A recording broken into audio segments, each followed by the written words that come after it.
ఖచ్చితంగా ఉమా గారిదే. ఎందుకంటే మరి నిన్న సెక్యూరిటీ వాళ్ళొస్తేనే వాళ్ళని చూసి చొక్కా మార్చుకొని గోడ దూకి పారిపోవాల్సిన పనే ఉంది. ఇది పిరికి పందల చర్య. ప్రజల్లో ఇలా జగన్మోహన్ రెడ్డి గారికి జనాదరణ ఉంది. కావాలని ఆ ఏరియాలోకి వచ్చారు. మా ఉనికి ఏందో చూపించాలనుకున్నారు. ఆ ఉనికి ఏందనేది ఆయన అమ్మవారికి తెలుసు, కింద అంబేద్కర్ గారి బొమ్మకి తెలుసు. ఫోటోలు కూడా వచ్చినాయి.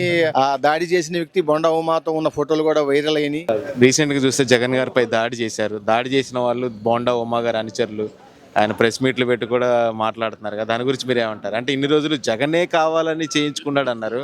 ఇప్పుడు వాళ్ళు చూస్తే కట్ చేస్తే ఆ రాయి దాడి చేసిన వాళ్ళు ఉమా గారి పక్కన ఉన్నారు ఫోటోలు. ఖచ్చితంగా ఉమా గారిదే. ఎందుకంటే మరి నిన్న సెక్యూరిటీ వాళ్ళు వస్తేనే వాళ్ళని చూసి చొక్కా మార్చుకొని గోడ దూకి పారిపోవాల్సిన పనే ఉంది. ఇప్పుడు ఒక వ్యక్తి ఎమ్మెల్యేగా చేసినటువంటి వ్యక్తి ఆయన మరి పోలీసుని చూసి భయపడ్డాడంటే అతను చేపి బట్టే కదా భయపడ్డది. చేపినప్పుడు అంత భయం ఎందుకు? చొక్కా మార్చుకొని గోడలు దూకి పారిపోవాల్సిన పరిస్థితి ఉంది. కార్యకర్తలందరినీ పిలిపించుకొని అక్కడ ఏదో హంగామా సృష్టించి మళ్ళీ జగన్ గారి మీదే వేద్దామని ఏం లేదు. మీరు వీళ్ళు ఎన్ని జిమ్మిక్కులు వేసినా జనం ఎవరేంటనేది అంతా గమనిస్తున్నారు. దాని గురించి అయితే మనం మరి మొన్నటిదాకా డ్రామాలని పవన్ కళ్యాణ్ అన్నాడు, చంద్రబాబు అన్నారు, రాయేది అన్నారు అని మాట్లాడారు కదా. మాట్లాడారు. ఇప్పుడు అది దాడి చేసిన వాళ్ళే వాళ్ళు కదా, అంటే జగనే కావాలని నేర్చుకున్నాడు. మరి దీనికి ఇప్పుడు ఏం చెప్తారంట? వాళ్ళు ఏం చెప్తారు? ఇప్పుడేం చెప్పలేకే కదా గోడ దూకి పారిపోయింది. అమ్మో నా గురించి తెలిసిపోయింది, మా గురించి నేను చేపించానని చెప్పి తెలిసే ఆయన ఏం చెప్పుకోలేక భయపడి పారిపోయాడు. పారిపోవాల్సిన పని లేదుగా. వచ్చి సరే వచ్చారు అనుకుందాం అరెస్ట్ చేయడానికే, నువ్వు హుందాగా నిలబడి దానికి సమాధానం చెప్పాలే కానీ చొక్కా మార్చుకొని పారిపోవాల్సిన పరిస్థితి ఉంది. ఇప్పుడు గవర్నమెంట్ వచ్చేది నాదే, అందరి సంగతి తెలుస్తా అంటాడు. ఇప్పుడు తేల్చేది ఏముంది? ఆల్రెడీ ఒకళ్ళేమో ఎర్ర బుక్ అంటున్నారు, ఇంకోళ్ళేమో ఇంకోటి అంటారు. ఎవరు ఎన్ని చెప్పినా కానీ ఫైనల్గా గెలిచేది మాత్రం వైఎస్ఆర్ కాంగ్రెస్ పార్టీయే. అయితే మేము అంతా దీన్ని స్వతహాగా జగన్ గారు కూడా దీన్ని కక్షపూరితంగా తీసుకోవట్లేదు, మామూలుగా తీసుకొని వాళ్ళందరూ సరే ఇప్పుడు కాకపోతే ఇంకెప్పటికైనా మారతారనే ఉద్దేశం మా వైఎస్ఆర్ కాంగ్రెస్ పార్టీలో ఉంది. కాబట్టి దాని గురించి మేమైతే చర్యలు తీసుకుంటాం. జగన్ గారి పైన అటాక్ జరిగింది అండ్ బోండా ఉమా గారితో తిరిగిన అనుచరులే జగన్ గారి పైన అటాక్ చేశారు సతీష్ అనే న్యూస్ వస్తుంది కదా, దాని గురించి మీరేమంటారు?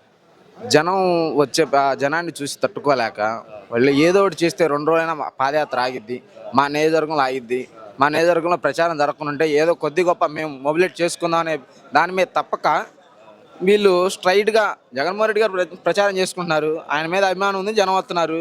మీరు ఇలా రాళ్ళు వేయించినా ఏది వేయించినా సరే జగన్మోహన్ రెడ్డి గారికి గెలుపు ఆగదు. కాకపోతే ఇంకోటి ఏంటంటే వాళ్ళు ఏది చేసినా సరే జగన్మోహన్ రెడ్డి గారి గవర్నమెంట్ ఖచ్చితంగా ఫామ్ అయింది. వాళ్ళు ఏదైనా వీళ్ళే చేసుకున్నారు, సానుభూతి చేసుకున్నారని చెప్పించుకుంటున్నారు తప్పితే అలిపిరి ఘటన లాగానే జరిగిపోద్ది ఇది కూడా. అది ఫైనల్గా మరి ఏమంటారు? ఈ రాయి ఘటన మీరు ఎలా తీసుకోవచ్చు అంటారు? జగన్ గారు సింగిల్గా వస్తున్నారు, ఇక్కడ కావాలని ఆయనే చెప్పించుకుంటా అన్నారు, ఎన్ని రోజులు అన్నారు, ఆయనే దాడి చేయించుకున్నారు. ఇప్పుడు చూస్తే ఎవరైతే దాడి చేశారో వాళ్ళు బోండా ఉమాతో ఫోటోలు ఉన్నాయి ఆ పిల్లలకి. అరెస్ట్ కూడా చేశారు కదా, ఇంకా దాని గురించి మనం చెప్పుకోవడానికి కూడా అరెస్ట్ కూడా చేశారు. దొరికాడు, నిందితుడు కూడా దొరికాడు. జగనే చేయించుకున్నాడు కావాలన్నారు. జగనే చేయించుకునే అయితే ఇన్నాళ్ళ నుంచి చేస్తున్నాడు పాదయాత్ర చేయించుకున్నప్పుడు ఆయన చేయించుకోవచ్చు కదా, ఆయనే పొడిపించుకోవచ్చు కదా. అలా ఏం కాదుగా, కావాలని ఆ ఏరియాలోకి వచ్చారు. మా ఉనికి ఏందో చూపించాలనుకున్నారు. ఆ ఉనికి ఏందనేది పైన అమ్మవారికి తెలుసు, కింద అంబేద్కర్ గారి బొమ్మకి తెలుసు. అది ఫైనల్ గా జగన్ గారు సింగిల్ గా వస్తున్నారు, 4-5 పార్టీలు కలిసి వస్తున్నారు. దానిపైన సింహం సింగిలే, ఎంతమంది వచ్చినా సరే జగన్మోహన్ రెడ్డి ఒక్కడే. ఇప్పుడు 10 మంది కలిసి ఒకరిని కొట్టడానికి వెళ్తే ఒకటి కలిసి మనం సపోర్ట్ చేస్తాం కానీ 10 మంది సపోర్ట్ చేయం. అది విషయం. పవన్ కళ్యాణ్ సవాల్ విసురుతున్నాడు. ఆయన ఎమ్మెల్యే గెలమను చాలా తర్వాత సంగతి. పిఠాపురం ఈసారి 1,00,000 ఓట్లతో గెలుస్తా అంటారు. పోయినసారి ఎందుకు గెలవాలి? కనీసం పార్టీ ఒక్కడే సింగిల్గా పోటీ చేశారు. జగన్మోహన్ రెడ్డి గారు సింగిల్గా పోటీ చేశారు, ఎన్ని సీట్లు వచ్చినాయి? అలా కనీసం ఆయన సీటుకి వెళ్ళమంటే చాలా తర్వాత సంగతి. ఓకే, జగన్ గారి పైన దాడి చేసిన వాళ్ళని అరెస్ట్ చేశారు. బోండా ఉమాతో పాటు తిరిగిన వాళ్ళే దాడి చేశారు. ఇప్పుడు ఆయన ప్రెస్ మీట్లు కూడా చేశారు. దాని గురించి మీరు ఏమంటారు? వాళ్ళే కావాలని చేసిన అని అందరూ అనుకుంటున్నారు. ఫోటోలు కూడా వచ్చినాయి. ఆ దాడి చేసిన వ్యక్తి బొండా ఉమాతో ఉన్న ఫోటోలు కూడా వైరల్ అయినాయి. ఇది గ్యారంటీగా రాజకీయ కక్ష అని మేధావులు కూడా అంటున్నారు. మామూలుగా అయితే వాస్తవంగా అయితే చూసిన ఉన్న సీజన్ని బట్టి కానీ అర్థం అవుతూనే ఉంది కదా, అతను దాడి చేసిన అతను కంపల్సరీగా ఆ ఎమ్మెల్యే ఎమ్మటి తిరుగుతున్నాడు, ఫోటోలు ఉన్నాయి. మరి అప్పుడు వాళ్ళు చేయించాడు అనుకో. అది కాక బొండా ఉమ్మ గారు కూడా నిన్న ఏదో బాగా హైరాణ పడ్డాడు, కంగారు పడ్డాడు. తప్పు చేయని వ్యక్తి అయితే హైరాణ కంగారు పడాల్సిన అవసరం లేదు. కాబట్టి ఇది కక్షపూరితంగా తయారు చేసిందే కానీ ఏం కాదు. గవర్నమెంట్ వచ్చాక ఒక్కొక్కరు సంగతి చెప్తాను, నా మీద కేసు పెట్టిన వాళ్ళనే సవాల్ విసురుతుంది బొండా ఉమ్మ. ఆయన సవాల్ విసిరారు, మేము వస్తే ఇంకా చెప్పడానికి కూడా ఏముండదు కాబట్టి అది రాజకీయ కుట్ర తప్పనిచ్చి వేరే ఏమి కాదు. మరి మొన్న నిన్నటి వరకు చూస్తే జగనే రాయితో కొట్టించుకున్నాడు కోతికత్తి డ్రామా అని ఎంతమంది అని అన్నారని మొత్తం ప్రతిపక్ష నాయకులు చంద్రబాబు నాయుడు, పవన్ కళ్యాణ్, లోకేష్, మరి వీళ్ళ ముగ్గురికి ఇప్పుడు ఏమంటారు? అంటే వాళ్ళు సెల్ఫ్ గోల్ పడ్డట్టే కదా. ఏదో ఒకటి చేసేది వాళ్ళే, చెప్పుకునేది వాళ్ళే, అభాండాలు వేసేది వాళ్ళే. అదే ఎవరన్నా కావాలని పొడిపించుకుంటారండి? కావాలని ఎవరన్నా కొట్టించుకుంటారా? ఇప్పుడు జగన్ గారికి తగిలిన రాయి పక్కన వెల్లంపల్లి శ్రీనివాసరావు గారు తగిలింది, ఆయనకి రెటీనా కూడా దెబ్బతింది. ఆయన కావాలని ఎవరన్నా కంటి చూపు పోగొట్టుకుంటాడా? తప్పు చేసేది వాళ్ళే, మళ్ళీ వాళ్ళ మీద బురద తల్లేది కూడా వాళ్ళే. అందుకని వాళ్ళు చేసిన దానికి పశ్చాత్తాపం అనుభవిస్తారు గ్యారెంటీగా. జనాలు కూడా రెడీగా ఉన్నారు, ఇబ్బంది ఏం లేదు. మళ్ళీ ఏపీలో వచ్చేది 3 రంగులే, ఇబ్బంది ఏం లేదు. ఇది మా గట్టి నమ్మకం. జై జగన్. బీజేపీ టీడీపీతో కలిసింది కదా, ఆ ఎఫెక్ట్ ఏమన్నా ఇప్పుడు ఉంటుందా? మైనార్టీల సపోర్ట్ ఎవరికి ఉంటుందా? మైనార్టీల సపోర్టు దాదాపు 90% జగన్ గారికే ఉంటుంది. మేము బీజేపీకి సపోర్ట్ చేయము సార్. మేము మైనార్టీ ఆల్రెడీ మొన్న రీసెంట్గా పురంధేశ్వరి గారు చెప్పారు కూడా, మేము పదవిలోకి రాగానే మా పార్టీ అధికారంలోకి వస్తే ఆ ఉన్న 4% రిజర్వేషన్ తీసేస్తాం. అప్పటి రోజుల్లో రాజశేఖర రెడ్డి గారు అన్యాయంగా 4% మైనార్టీస్కి ఇచ్చారు, మైనార్టీస్కి మేము ఆ అవకాశం తీసేపిస్తామని అన్నారు. అంత జరిగిన తర్వాత కూడా మేము ఎట్లా అతనికి సహకరిస్తాం? వాళ్ళకి మైండ్ కొంచెం మందం ఎక్కింది. ఎన్నిసార్లు చెప్పినా వింటున్నారు, కానీ దగ్గరకు వచ్చి ఇంకా 20 రోజులు టైం ఉంది, ఇంకా ఏం అయిపోలేదు. కాబట్టి ఎవరు దానికి తగ్గోళ్ళు ఉంటారు, ఒకళ్ళు ఇద్దరు మినహా వేళ్ల మీద లెక్కేయచ్చు. మైనార్టీస్ టీడీపీకి వెళ్ళి సపోర్ట్ చేస్తున్నారంటే ఆల్రెడీ బీజేపీ జెండా మోసినట్టే. మతతత్వ పార్టీని వాళ్ళే చెప్తున్నప్పుడు వాళ్ళ మతం యొక్క జెండా మనం మోయలేం. కాబట్టి దగ్గర పడే కొద్దీ, టైం దగ్గర పడే కొద్దీ వాళ్ళు అర్థం చేసుకుంటారు. ఏదైనా 90% మాత్రం మైనార్టీస్ జగన్ వెంట ఉంటారు, కానీ బీజేపీ చంద్రబాబు వెనక ఉండరు. జగన్ గారి పైన రాయి అడిగిందంటే అది ఆయన అభివృద్ధిని చూసి ఓరలేక, ఆయనకు వచ్చిన ప్రజాదరణ చూసి ఓరలేక. బోండా ఉమా అనుచరులే ఫోటోలు కూడా వచ్చాయి బయటికి, వస్తున్నాయి కదా, మీరు చూస్తూనే ఉన్నారు కదా. ఆయన వాళ్ళు రాయేసుకోరు కదండి, ఎవరు అట్లా కొట్టుకుంటారా ఎవరన్నా? అందరూ పవన్ కళ్యాణ్, చంద్రబాబు అందరూ జగన్ మీద నెట్టారు. ఇటు చూస్తే బోండా ఉమా పక్కన ఉన్న వ్యక్తులే రాలేసారు.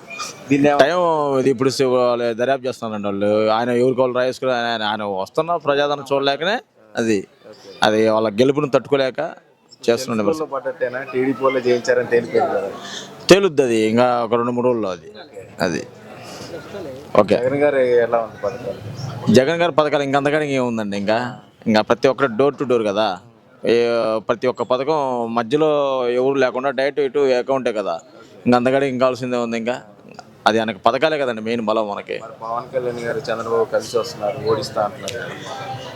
ఇంకొక 4 వచ్చినా సరే ఆయన జగన్ గారిని ఏం చేయగలుగుతారు? ఇంకా అలా ఉన్న బీసీలు కానీ, ఎస్సీ ఎస్టీలు కానీ, మైనార్టీలు మొత్తం ఈయన వైపు ఉన్నారు కదా. అంతే, ఇంకా జగన్ గారు తిరగలేదు. రెండోసారి సీన్ రిపీట్ అవుతుంది అనమాట. ఎవరైనా సరే కత్తితో మనల్ని పొడుచుకోగలుగుతామా? చేసుకోలేముగా, పొడిపించుకోలేముగా. మన కత్తి పెట్టి మనం పొడిపించుకోలేముగా. ఇది పిరిగి పందల చర్య. ప్రజల్లో ఇలా జగన్మోహన్ రెడ్డి గారికి జనాదరణ ఉంది.